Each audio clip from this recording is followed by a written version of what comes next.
Welcome to the Smoking Word.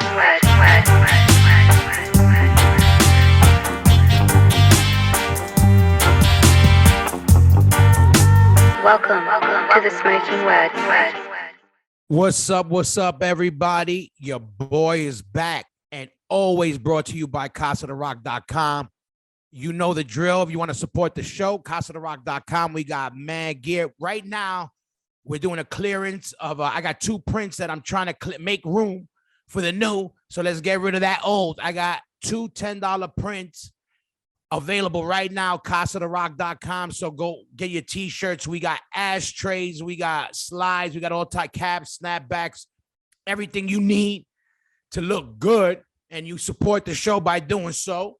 CasaDeRock.com. And everybody overseas or around the planet, CasaDeRock.eu. I repeat, CasaDeRock.eu. They deliver all over the world. Right now, I'm just doing US because delivery is crazy. So shout out, just tell Theo The Rock sent you. So CasaDeRock.eu for international sales and all that good shit. So but I want to thank always my Patreon for sticking with me and holding me down. Right now, I'm in the middle of making some power moves. So I got a lot of things in the works, but there's a lot of big things going to be happening in the future, and Patreon is one of the reasons that's letting me do it. So shout out to the Patreon family for going that extra step to support the Smoking Word. And if you want to support the Smoking Word, patreon.com/the Smoking Word. For all you gorillas and gorillaettes and everything in between, if you want to know what that is, basically there's a couple of tiers where you get exclusive footage and a whole bunch of stuff, and it's basically a family within the family, you know what I mean? And for $2 you can get exclusive stuff, new podcasts ahead of time, all that good shit. So if you're feeling if you're really feeling the show and you want to do a little something, patreon.com/the Smoking Word. And again, always shout out to my Patreon army. I see who you are and consistently holding me down. You know who you are. I know who you are. So you know what's cracking. A lot of things are fucking in the horizons, party people.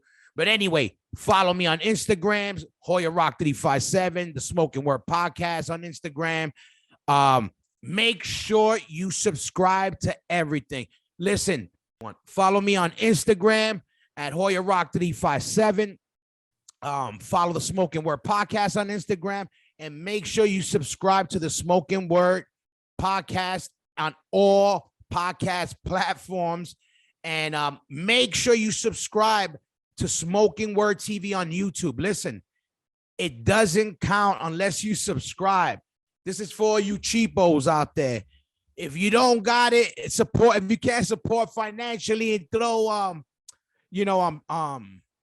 and throw some love into the game, you can support by always supporting by subscribing and reposting all the podcast ads and all that good stuff. But make sure you go to Smoking Word TV on YouTube. We're dropping mad videos. Hit the like buttons, hit the reminder buttons, hit every button you see under the Smoking Word TV, everything but that down button. Also, we're going to pay you a visit. But shout out to everybody around the planet. And I say around the planet because we see who's been tuning in. And that's the beauty of the Smoking Word Podcast. Our family is all planet. And that's how we want to keep it. And on this episode, what would the Smoking Word Podcast be without a cannabis episode? My man, Joe Reed, CEO, founder of the Cali Care Group. And I just found this out today. The longest running cannabis delivery service in California. We're going to get the 411.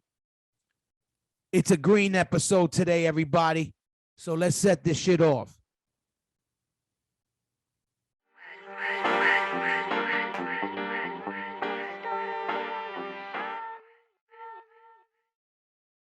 Yo. What up? You hear me? Yeah. Gotcha, Man. What's up, man? Yo, touchdown. How you doing? Good, man. How you doing, man? How you living out there? I'm living good thanks to certain people. Nice. Love it, Yo, man. Love it. no, I'm fucking glad we were able to make this shit happen. Where you at? You at the spot? Yeah, I'm at one of the spots. Like, yeah, I'm in my office, with the graffiti in the background. Yeah, that's what I was saying. That's how the fucking office should be. A little Yeah, graph.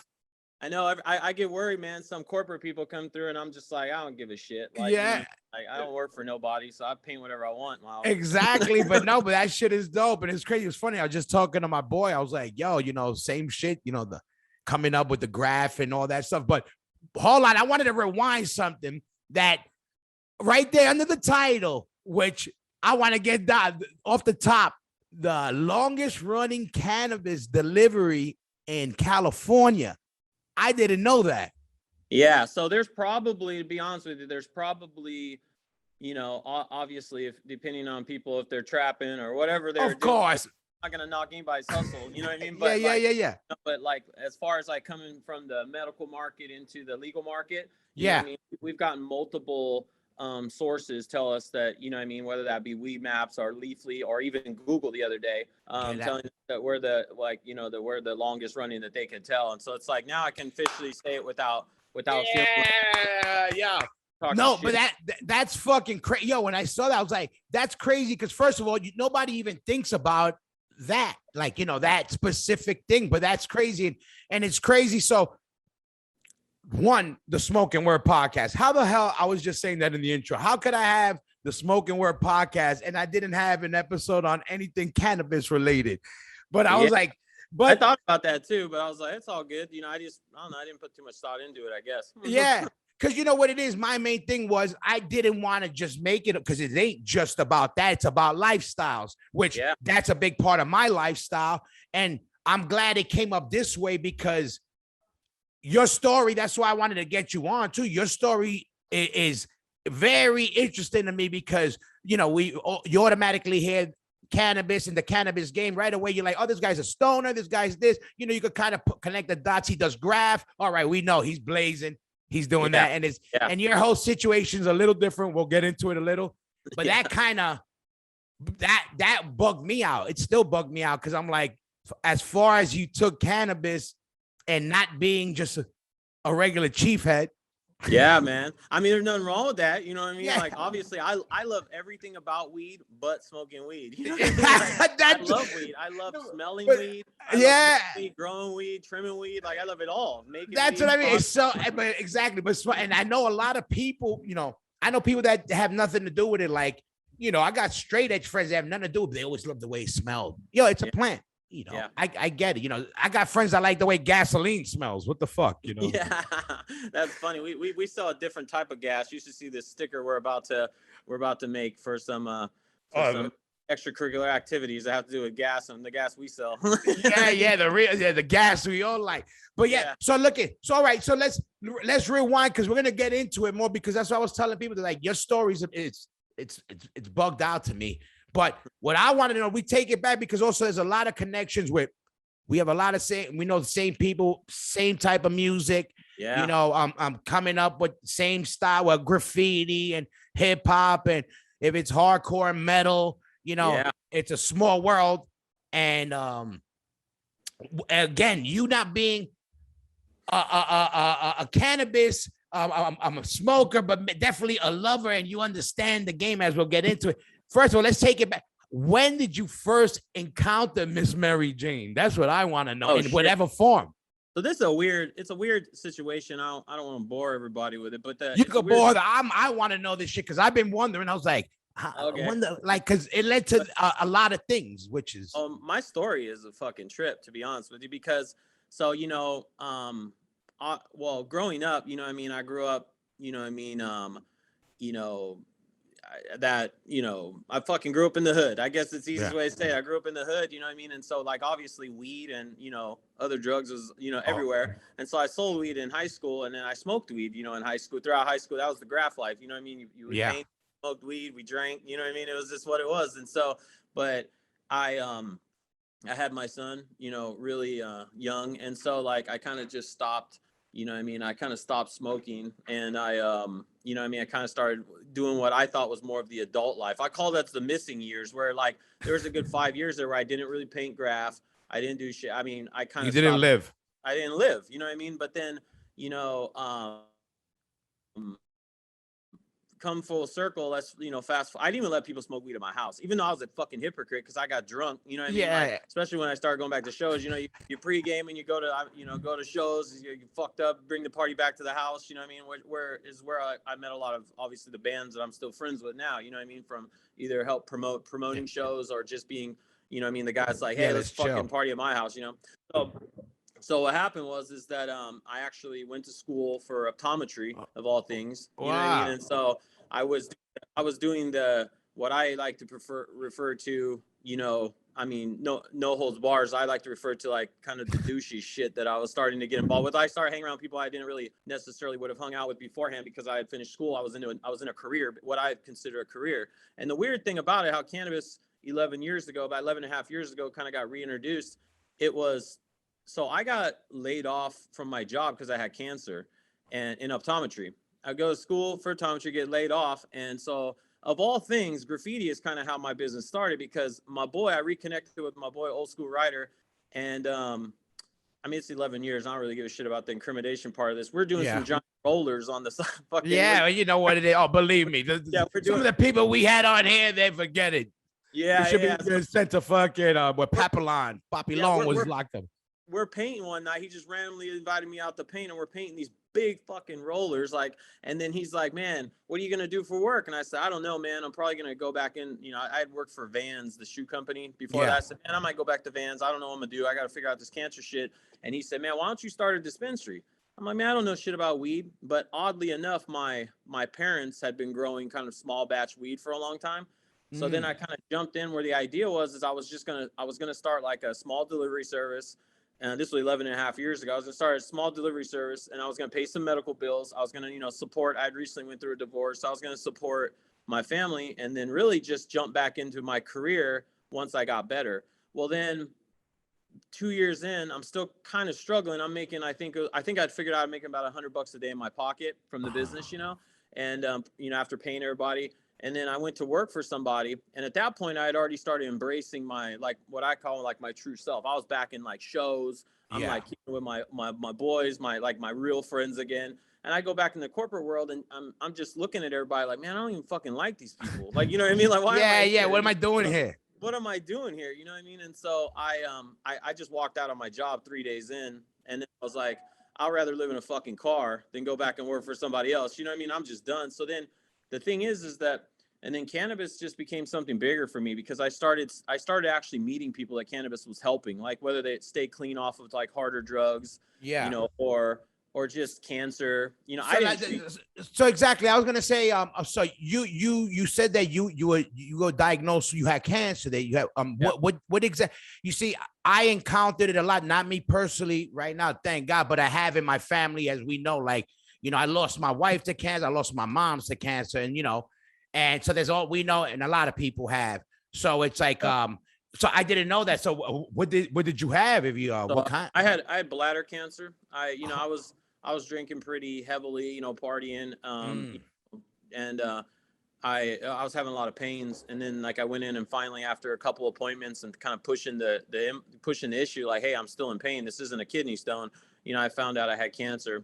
And so I go to my job and I say, hey, I need some time off, like here and there. I'll have my shifts covered, but I'm going to need to get some treatment. Well, because I wasn't past my probation period, my 12-month probation period, they laid me off. Scumbags. So and I couldn't do anything about it because I took a severance package. So they basically, I couldn't go after them. So then that's kind of shitty.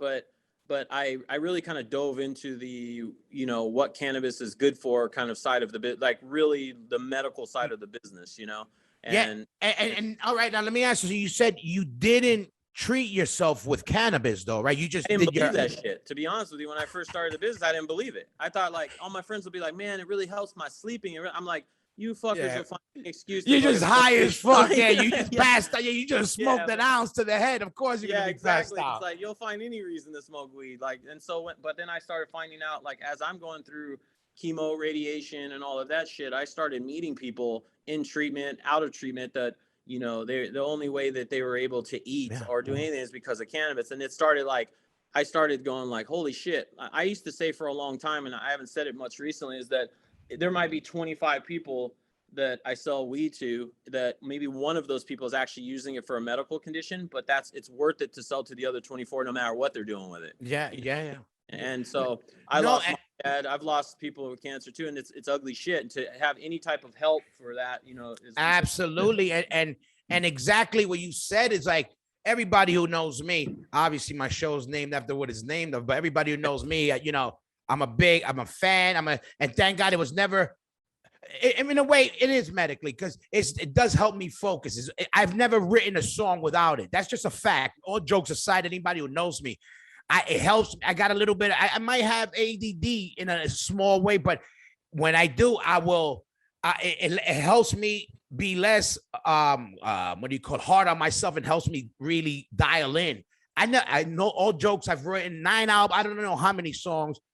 And I've tried to write albums without it, just as an angle, and I couldn't last. Like it definitely helps me. But where I really saw where it helped, like people that know, I talked about it a couple of times. I lost my wife to cancer, and she used to smoke for once in a while for fun, but she wasn't really the smoker.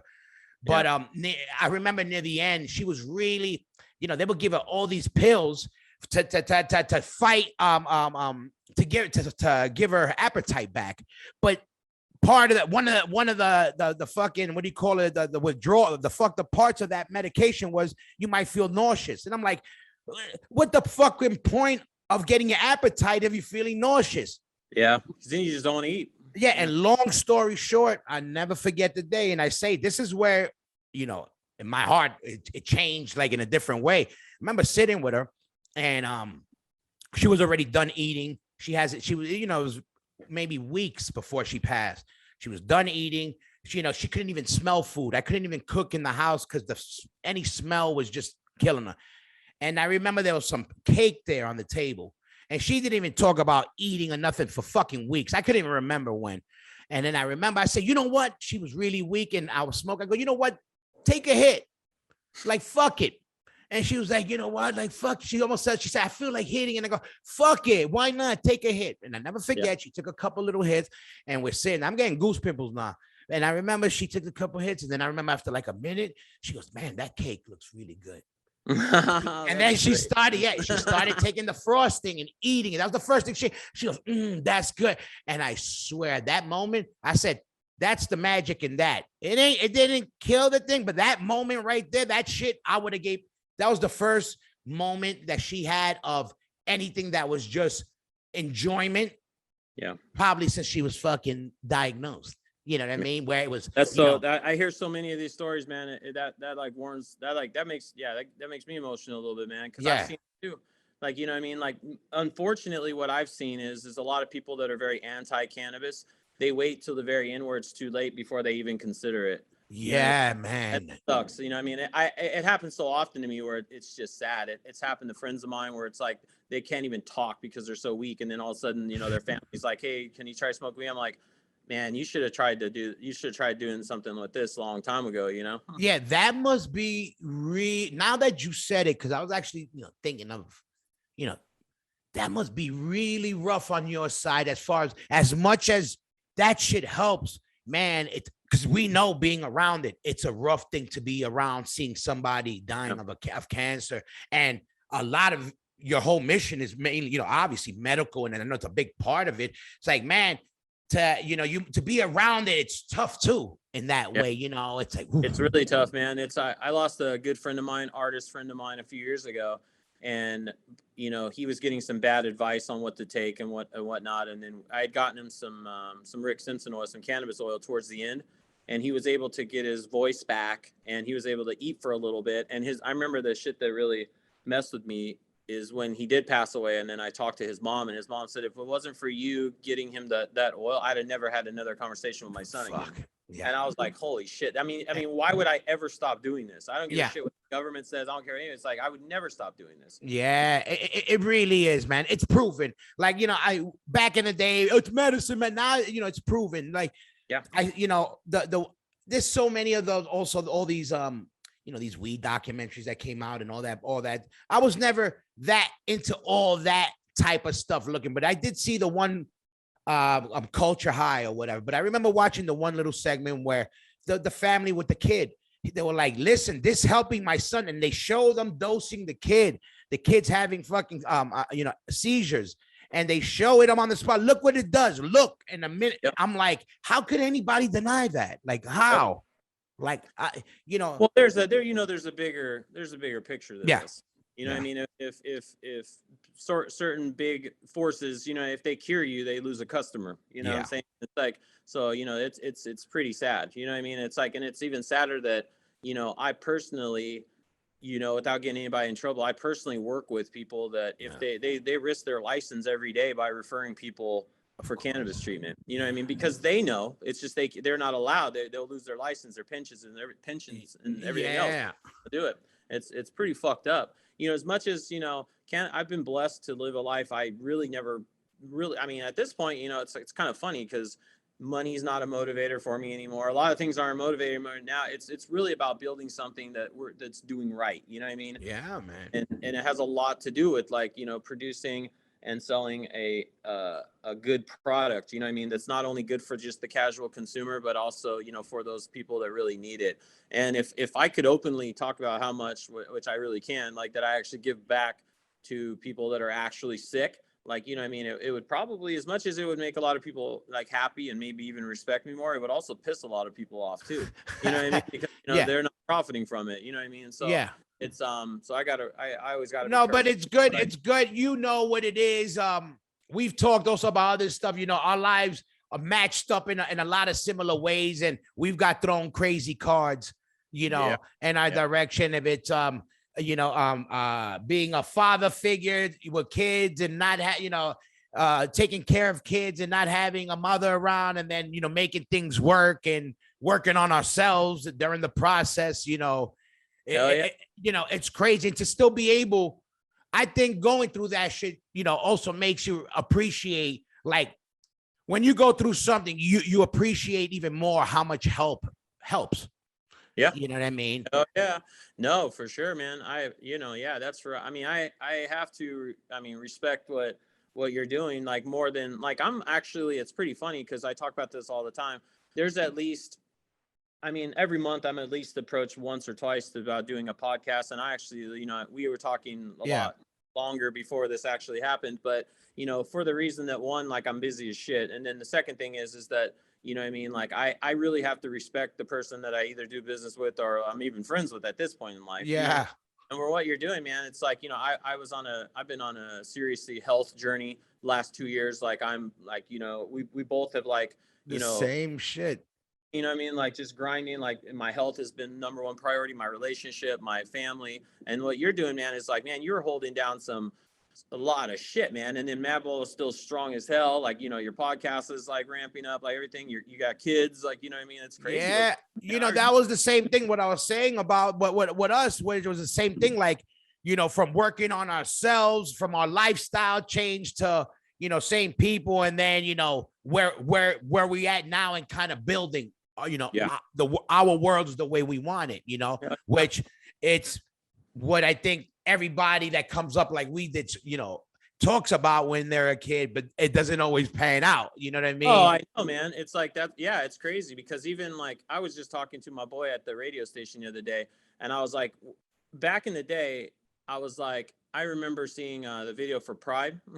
And I was just like, what the fuck? This is my life. I'm a hardcore kid from the fucking hood, fucking rolling in. I had a Cutlass back in the day. You know what I mean? But I listen to hardcore and people were like, dude, you're the most confused dude. And then Madball comes around, you know what I mean? And years later, like our paths across and everything, because I was a graffiti writer that no one could understand. Like, what's all this hard shit you're always listening to? So it's like, and then to see something like Pride, I told the dude at the radio station I was going to be on this podcast.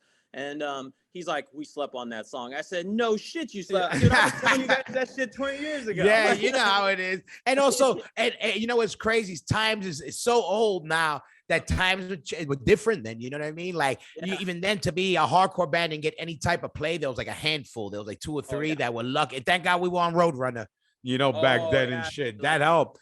And that's how we know a friend in common, a fucking Logan Machine Head. Yeah, yeah. Same thing. I know him from. I met him back then because early on, obviously Roadrunner, but Madball and Machine Head, we used to play a lot in Europe together, a lot. Yeah, that's what you're saying. Like it was funny, man. Like Logan's my bro. Like he'll obviously watch this. When I'm in Vegas, like we gotta get Logan on. He's next. I haven't seen him in a while. Yeah, it's been a minute. You could so do that, man. Like For sure. Now, man. He's been doing a lot of things with cannabis with us too. We're partners on a couple projects. You know what I mean? Right now, man, it's really cool, man, because Logan has actually, and he openly talks about this, he's taken a little bit of a step back from music just because he's so involved with cannabis right now and what we're doing. And stuff. But Logan's my bro. He's been a big, I know that he's done a few podcasts and said that, I've kind of mentored him in business, but he's mentored me a lot in health, like just his health, what he does and stay healthy and shit. He always had the abs, but he was more skinny, and now he's more. He's strong now. I see him out there. I think about 2 months ago, when we were talking about like you, and he was just like, dude, that guy's gotten in crazy shape. We were talking about you, and he's like, yeah, Owen's gotten in crazy. I was like, I know, bro. I'm trying, but I don't got the Logan abs. I'm gonna get Logan to tell me how to get those abs. Yeah, but a little fact, Logan used to rock the Madball stick on his guitar. I remember that shit. Because I was like, yeah, hell yeah, because Machine Head was all shit back then, too. It's still, we definitely loved the band and all the heavy shit. And again, that's when Machine Head was just coming out the box. So it was like, Logan's been around, man. I was just, I had some buddies I had a buddy of mine in from Canada, from another cannabis company in Canada the other day.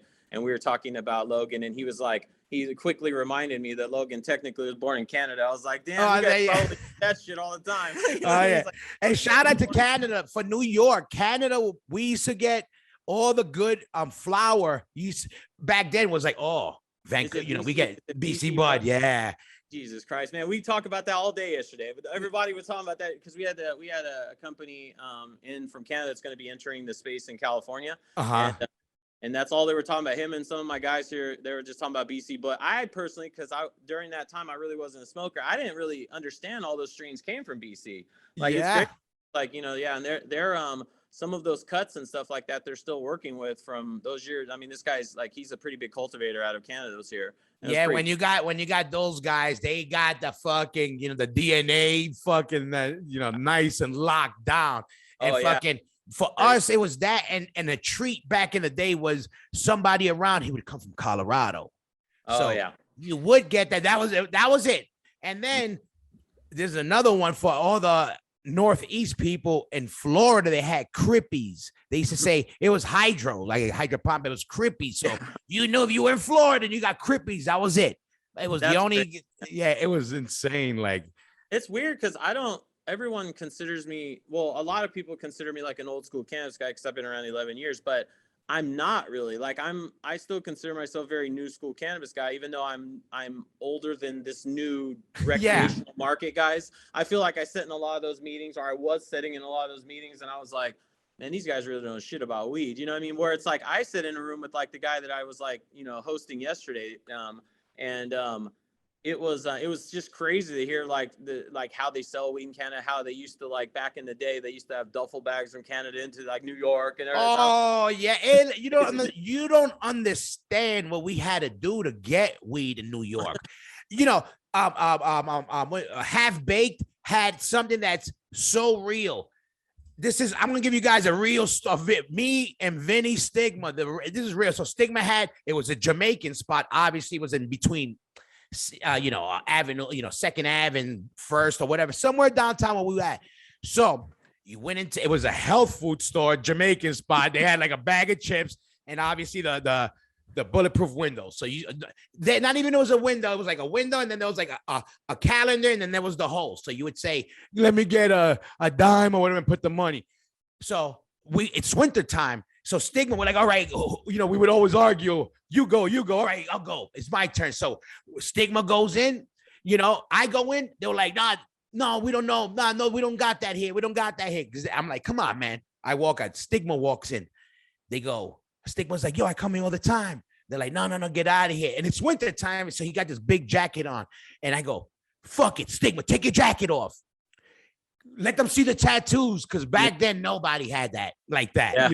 Sleeve, take all the tattoos. He walked in, comes back out with his stuff. We put the jacket on. It was like basically he had to show his ass, and all this shit just to insane. Awesome, man. This is for $10.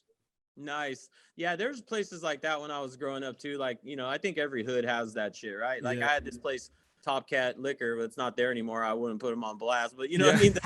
Yeah. I go into Top Cat Liquor, man, and it's like these dudes that, those dudes were in there, and it was crazy because they had this whole drop system, man, and they were like, one time I went in there to buy some weed. I was like 15, and they were like, "Nah, man, the cops came through, so we had to drop." I said, "What do you mean?" They had this crazy shit where they pulled the drawer a certain way, it fucking fell into the hole in like the ground. So I was like, "What?" He's like, "We gotta wait till the dude comes and get." I was like, "What?" All right, you should be like, you should get a freaking job at like Apple, being that creative and shit. Be like, these guys know how to. Now let me ask you this. So obviously, you say you blazed younger. And whatever, but you got into the whole growing part, the actual growing and all that stuff. Well, how this business has kind of evolved, and I guess it's kind of a cool story. Like I feel like it's boring to talk about, but then I did a podcast not that long ago with some friends of mine, to Culture and Cannabis, and they said that it would have been that a lot of people were wondering like a little bit more of the operation side. No, for sure. Believe me, a lot of people listening to this want to know want to hear what you got to say. Trust me.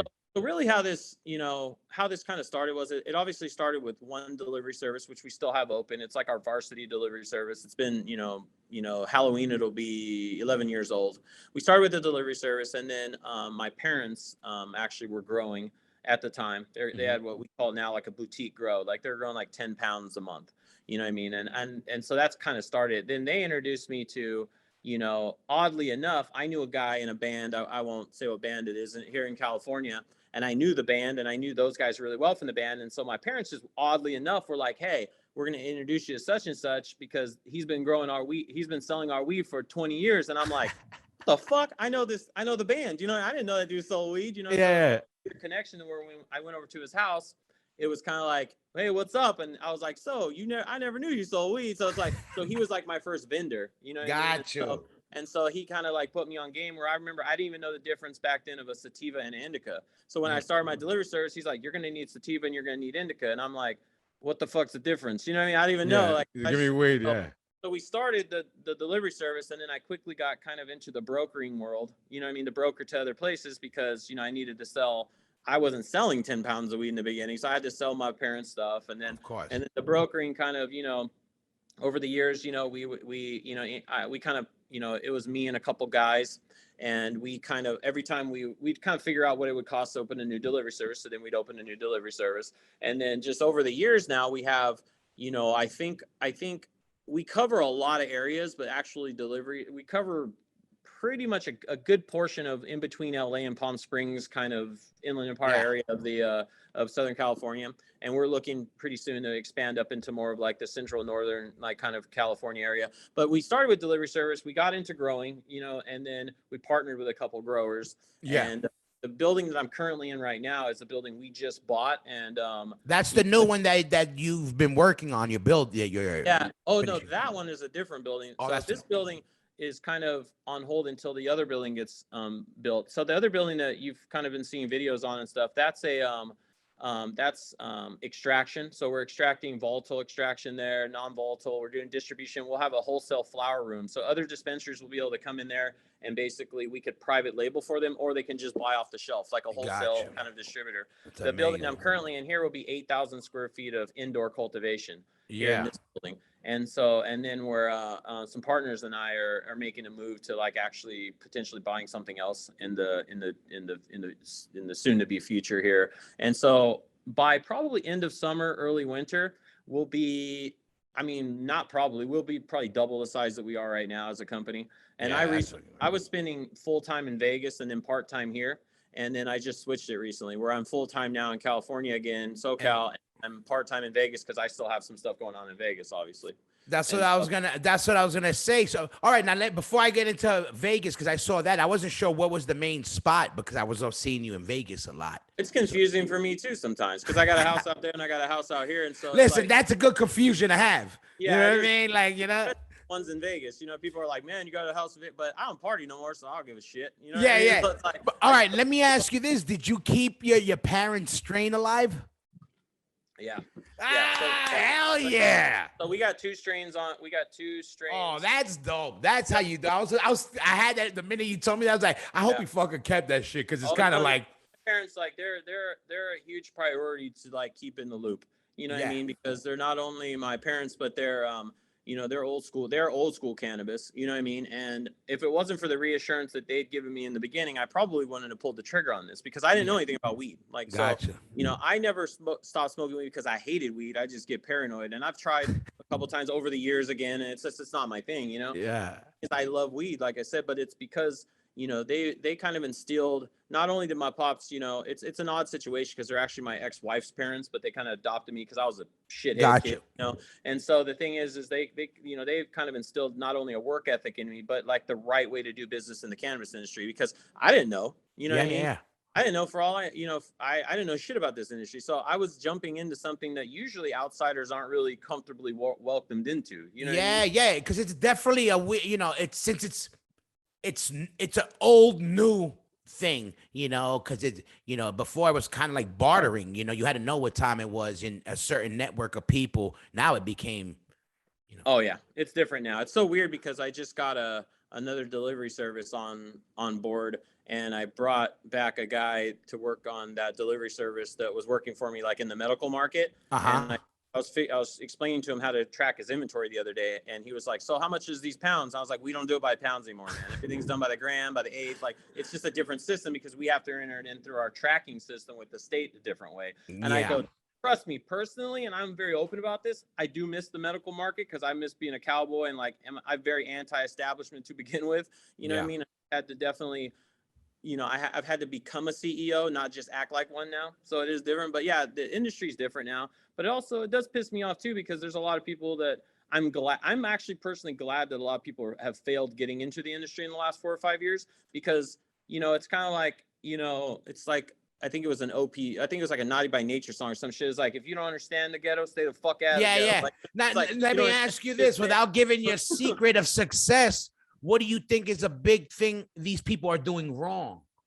Well, the problem is that you can grow and produce the best product in the world, but if you don't have an outlet to sell it and people don't respect you as a brand, because consumers in cannabis are just like almost like music fans. If they don't respect your brand, you're not going to sell tickets. You're not going to sell weed. So it's like you have to build something that people actually give a shit about. And so there's a lot of partnerships that 4 or 5 years ago that I got involved with where I thought they were going to take off because I was kind of trying to mold to the way the market was. But the problem that I had, I mean, not my problem, but the problem that those guys had is that, you know, they thought that they didn't need the guys like me that had the smarts in this industry. And now it's funny because we fast forward, you know, 5, 6 years after the recreational market hit, those guys all not only needed us, but I'm doing business with all the same people now that I was doing business with 6, 7 years ago, because all those other guys have, like, they've ran out of investors' money and they're now doing something else, or they're getting sued by their investors or something, you know?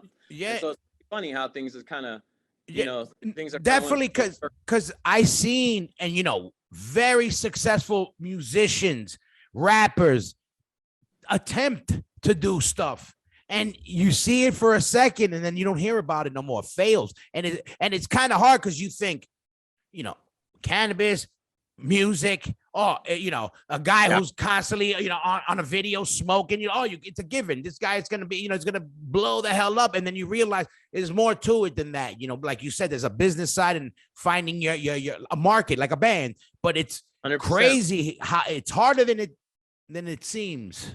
Oh, hell yeah. Well, the thing is I met with a rapper about a year ago. What was that, in the middle, maybe about a year and a half ago, and it was in the middle of the quarantine. And I met with him at my office, and he's like, you know, he's been on a couple of shows in the past, and he was like, you know, he's done some stuff with Dre and everything. He's a pretty well-known rapper, and like he pretty much wanted us to do shit for him for free. And he was like, dude, I'm going to make your company so much money. And I go, you obviously don't understand this space. And then what really pissed me off, kind of side note to that, is that he goes, bro, like, I feel like you don't want to, you know, I feel like you don't want to do anything with me unless I'm like a washed up rock star. And I straight up told him, I say, hey, bro, when was the last time you had some shit on the radio? Like, who's seriously going to go there with me? And so when he got up to leave, like, my guys were like, you going to say bye to him? I said, fuck that guy. I don't do no, you know, because he was just so naive to think he knew how my industry worked. I told him even that day, that's like me going in there and try to explain to you how to produce a song, how to write a song. Like, I don't know that world. So you're disrespecting me in my studio, essentially. You know what I mean? It's true. True. So it's funny because then I've heard and I've actually seen that he's kind of failed. I think he's kind of failed on a few ventures where there's lesser known people that have started. Well, I should say, well, they're not known at all. There's just the average Joe that actually understands business that's come in and we've developed brands with that are doing really well with us because they understand business, and in my thing is that I'm not going to let the dog wag the fucking, the tail wag the dog here. If I want to do business with somebody, I'll do business. If I don't, I don't. That's what's kind of kept us kind of a homegrown company, because I won't pay influencers to post my shit. I won't do things with people just because it's going to bring me what they would consider clout. I'm not going after that type of guy. I want to do business with. That's why I want to do something like with you guys, and that's why I've talked to other friends that doing stuff with. You know what I mean? Like, another buddy of mine. You know what I mean? Pretty well known band. You know what I mean? I know for a fact. And we were just talking about you the other day. I don't know if he wants to be mentioned here. I was over at his house the other day. And he said the same thing. He goes, man, I think we're going to do great business together. And I agree, because he's not only a well-known musician, but he's actually a businessman, runs a management company and everything else. And like, he actually knows what he's doing, And so, so I think that it's kind of a given, you got to know what you're doing. I can literally we can sell anything we produce. It's just like who we actually want to do business with to do that. You know what I mean? That's a great position to be in. And also, it shows what you learn, like anything. It's a work ethic. And like what you were saying, I was just talking to my boy about that when we were talking about brands. The same thing. Well, like with the podcast, I said, no matter what, the same thing what I try to do. We do what we do, but we try to show people what we do by being consistent and constantly hitting, stepping up the game. That's what we do with the podcast. I try to always consistency. We're not here for part-time. We're here for a good time, but we're here for a long time. That's what I try to tell people. Like, it's on and I go, that's where you show, and that's where you make. I learned that from also being in a band. That's where you make your loyal, diehard, your core. And with that, when you got a good core, people are attracted to that. You know what I mean? Yeah. No, you're right. You know what I mean? I mean, it's man, like you can't teach hustle. You just can't. You know what I mean? You can. That's why there's a lot of, even bands and people in music, same thing. You got one hit wonders in everything you do, is because, they just have they don't look at the long game. It's about quick money, or it's just about getting in, getting out, burning people potentially, like just doing dumb shit. Like, we're in this for the long haul. Like, we could have grown. We could be so much bigger than we are if I would have sold out and bought it, had other bigger companies buy in or invest. Gotcha. Yeah. And we've done everything. I've sat with my guys multiple times, and we kind of consider ourselves like, the other day, like my wife was mentioning, she said, she's all, is everybody in hardcore and heavy metal involved this campus? I said, actually, not very many people at all. Like, it's the other way around. And I said, here's the thing. She actually mentioned it. She's all, how come you don't do anything with rappers? I said, it's not that I don't do anything. I'm homies with, like, the guys from Strange Famous and all those guys. I'm down to do stuff with rappers. But the thing is like, I'm just down to, I'm down to do shit with people that know what they're doing. They're hustlers. You know what I mean? It just so happens that like for instance, I want to do some stuff with you guys because what you're going to do, everybody, ethic, for sure. You can't, you can tell your work ethic is huge, and you got a lot on your plate, and to still be grinding and hustling. I almost have to do something. It would be doing us both a disservice. Yeah, no, it's on. We're definitely going to work on something. It was something like, and it's something that's funny because we had talked about it in the past, even with the band. Like, obviously, I've always been a smoker. Freddie isn't, but Freddie always backed it because of medical. And he has family members that, that actually, use it for medical. And he's a CBD guy, which he loves, and he backs it.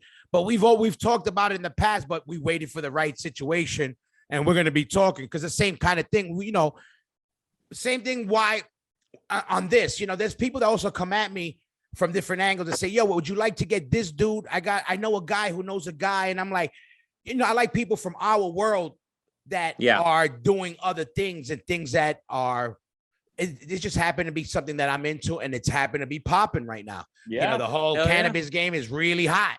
And I'm glad because for the medical, sure, but I'm also like, hey, everybody, remember me when he used to all talk shit on me or whatever? Now everybody's like, but it's good because we also know in reality, like, yo, you could be drinking a bottle to the head of Jack Daniels and then, smacking the shit out of your loved one. Yeah, or you could, exactly. Yeah, take an edible and I relax. was a heavy drinker for a long time. I quit, 2.5 years ago, but I wasn't smacking anybody around. But Yeah. it was destroying my health. Your body, yeah.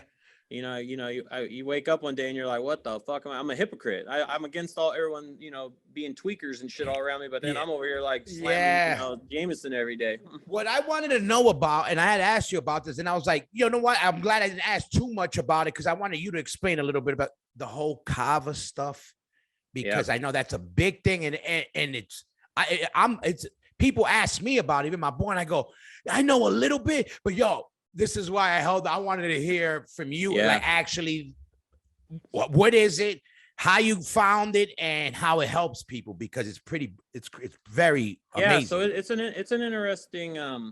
interesting situation. So I stopped drinking November 19th, 2019. And then that's kind of where my fitness journey started and everything else. And so really what happened was I was about a month sober or so, and somebody had asked me if I had heard of kava, because I was like kind of going crazy. There's only so much working out you can do in a day, you know what I mean? Yeah, and so I was kind of going crazy. I had went to my first sober concert really in my whole life was I went to Tool with a friend of mine, and even then I was just picking at my fingers. I was just real nervous and shit. Yeah. And someone asked, dude, why don't you try kava? So I looked it up, and there was a place in Vegas that was selling kava, and you could sit down and you can actually get kava drinks. And so really what it was is that, I go into this place and I took a couple drinks of kava, and 5 minutes later, I knew I was going to be doing something in business with this, because I was like, man, I felt real relaxed, know? And I was like, wow, this is great. But it tastes like shit. And it tastes like, they even call it, it's a Polynesian drink. They've been using it for hundreds of years. Right. And so it's a root that's grown over in like Hawaii and other islands. And so so it's a root. I know it was a root, so it's from the Polynesia, or from the islands. Yeah, it's from the islands, and so there's a place in Vegas. I got to give them their props. Like a place called Ninth Island in Vegas, and I went over there, and it was a Polynesian guy that owns the place. And I kind of befriended him, and he's kind of schooled me on what was going on with it. And I said, have you ever thought about flavoring this? And they were kind of in the works on doing some flavored stuff. But I said, hey, I really want to do something with this, because this goes along with the whole sober thing journey that I'm on and everything. And so, I got pretty involved with it. We started making our own drinks, like flavored drinks, you know what I mean? And now what we're doing is it's a little bit of a hybrid situation where we have instant kava. We've produced basically an instant kava that you could just add into, like for instance, like I'm drinking kava right now in like a hint water. So this is hint water. It's just no calories, no nothing. And then I just drop kava in there because it's just kind of chilling, because I gotta stay focused on this, right? Yeah. So exactly. So the kava. So all right. And so you said it helped you because it mellowed you out. So what exactly? So what the guy who put you on, the Polynesian guy, did he explain also benefits of the benefits that they were getting out of it? And definitely stress, anxiety, sleep, like so basically, so for instance, I haven't drank life. That's basically life. That's just gonna keep you alive in life. It was the social element too, because I was used to going to bars, watching sports and shit, and drinking, and then obviously going to a lot of shows and stuff like that. That's the first thing you do is you grab a couple drinks at the bar, before the openers come on or during the openers, So I was used to that. So it was more of a social aspect that I was missing too. At one point, I was going into that place, Ninth Island, so much they just started handing me the remote control. They were just like, here, because I was spending like $200 in kava one night. Yeah. Meetings there and shit. People are like, sure, I'll try it. They're coming in, and so we ended up starting a company called Good Kava, which we recently changed the name more so than anything, just because, to be honest with you, because I had partnered with a different group, and I wanted to change, kind of fresh start with a new group, because we have a whole sober project going on right now. And Logan is also involved with that as well, Raised by Wolves. Shit. And, we're doing some sober stuff with a couple other musicians and stuff. And the thing is that now we've incorporated not only kava, which is an amazing substitute to alcohol, but you don't get the hangover the next day. Obviously, if you look it up online, there's health warnings like everything else about, if you drink too much, fuck up your liver or whatever. But then you could drink too much orange juice and fuck up your liver. You could, exactly. You drink too much water, you fucking drown. Yeah, but exactly. So we also produce in Vegas. I'm part of a lab in Vegas where we produce CBD products, and so we also we've incorporated the kava CBD, and then also something I was really against kratom or kratom. Some people call it kratom or kratom. I was against it at first because I know that it's an addictive substance. But, you know, to be honest with you, the more I researched it, it's no more addicting than like chamomile tea or like, you know, melatonin. And Gotcha. so the thing is, so we've incorporated kratom into kind of what we're doing too out in Vegas in our store. We have a store on the Strip in Vegas and Las Vegas Strip. And so kind of downtown area. And so basically what we've done is, you know, it's a healthy alternative store. It's not just a wellness store, but it's a healthy alternative to, like, you know, people can come in there and kind of get their, I guess you could say, their fix for the weekend or whatever of their kava and their kratom and stuff like that. Because kratom, what it does is help blocks the receptacles in your brain that, like, we're you know, so instead of like wanting to go smoke dope or opiates and shit like that, it helps you kind of wing off that. And it's like stevia. It's like stevia for drugs. Yeah, it curbs your sugar, your sugar craving. Yeah. So it's not going to give you exactly the same effects. You know, obviously you're not going to get high drinking kratom. You'll be relaxed. But the thing is that it blocks those receptacles where you start craving like opiates and shit like that. Got you. So I know multiple people, man. I met a guy actually. Wow, opiates, that's big, man. You know, huge. I met a guy at I was oddly enough, I was at a U Fest in Arizona, a show out there with like Kill Switch on it and stuff like that. And I met a guy in the VIP and we started talking about kratom. And he said he was hooked on heroin for years. And he said he's a heavy machine operator. And he said, if it wasn't for kratom, bro, I'd still be slamming dope. And I was like, shit, I got to sell this. Like, I got to do something with it. You know what I mean? Yeah. That means a lot. Because that, you know, again, I swear I found myself, because I see you pushing and how you broke it down. And I'm always even more now, anything natural that does superhuman things, I go and like break it down. Because I'm like, wow, this is just out the box is that. Now we just add our flavor to it, like, again, how we want it in the soda. We want I'm gonna get some of that out to you too. I actually kind of embarrassed to say this because I've been so damn busy with everything. I have a box of some stuff I wanted you to try out yourself. I have a box of that sitting on my table in Vegas and on the damn table. It's all good. Like I said, hopefully we're gonna be able to do shit in person. Like I said, on the YouTube channel, I'm really going in and I'm dropping, because this is, I'm all about the lifestyle angle of everything, and it's all part of my lifestyle. And I'm like, you know, it just happens to be everything, a lot of stuff that I'm into, a lot of the same people that are in the same world, you know, we branches, you know, if it's, you know, MMA, graffiti, hardcore metal, you know, cannabis, you know, it's all hand in hand kind of stuff. Yeah, man. Like music is, you know, before the working world for me, you know, I mean, music, I mean, and still is very much like a big, you know, part of my life. And it's just over the years, I've just been, you know, blessed from whatever from this connection or that connection to, you know, I mean, become friends with a lot of bands that I really, you know, like looked up to. And like, you know, like, I mean, perfect example is like, I'm a huge Madball fan. I always have been, you know. You know.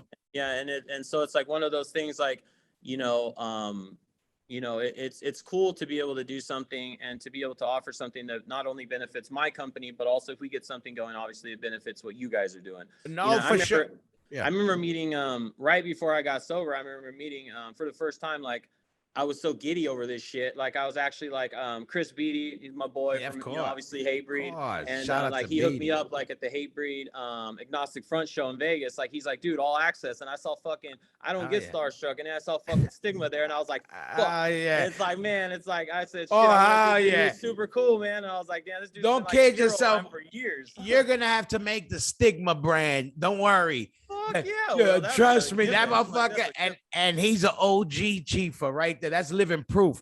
Stigma don't play games, but no, that's great. And shout out to Hatebreed. That's, you know, always, you know. So that's what I'm saying. It's awesome, man. It's cool. It's really cool. I just talked to him the other day. One of his boys that's trying to get sober just moved to Vegas, and he just connected me with one of his boys. Chris texted me.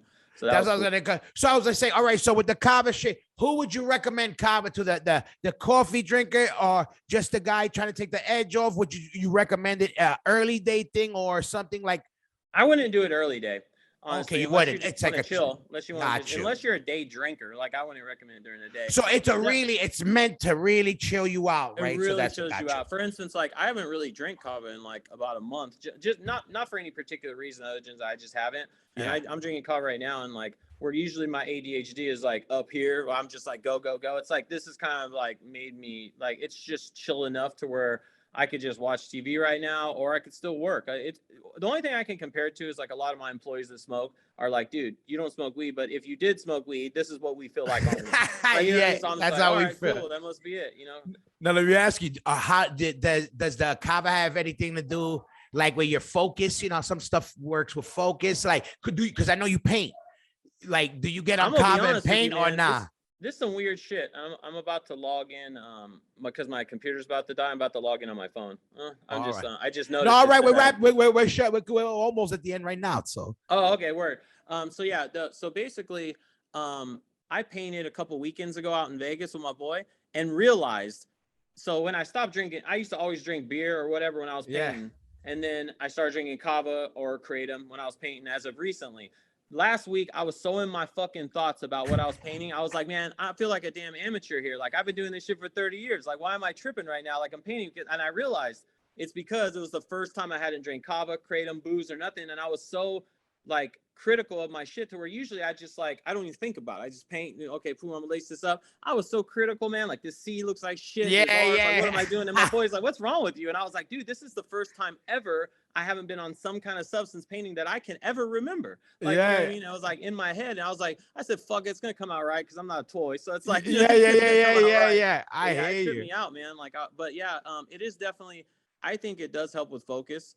I can get in my head sometimes. Just even today, just driving in here.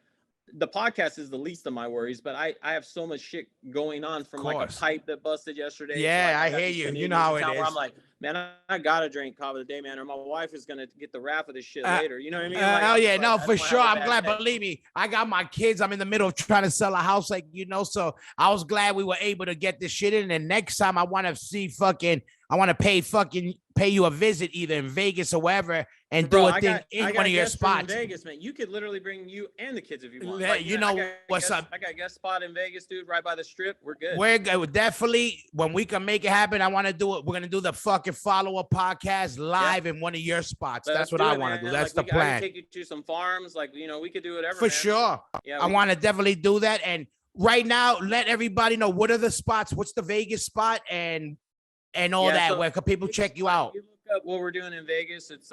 It's Raised by Wolves, but it's spelled a little different. It's RZDxWLVS. So RZDxWLVS, .com. Raised by Wolves. That's also the same tag on Instagram. And then for Cali Care Group, it's simple. It's Cali Care Group. It's ILoveMyWeed.com. Listen, if you can't remember that, you don't deserve it. But I know. ILoveMyWeed.com, man. And I look forward. Like I said, I look forward to doing some stuff with you, man. Like, I mean, your hustle is for real, man. And like, I think we should do some good shit for sure. No, absolutely. We back it. Like I said, I back your shit. And I know, I don't play games when it comes. I'm a connoisseur and I'm real.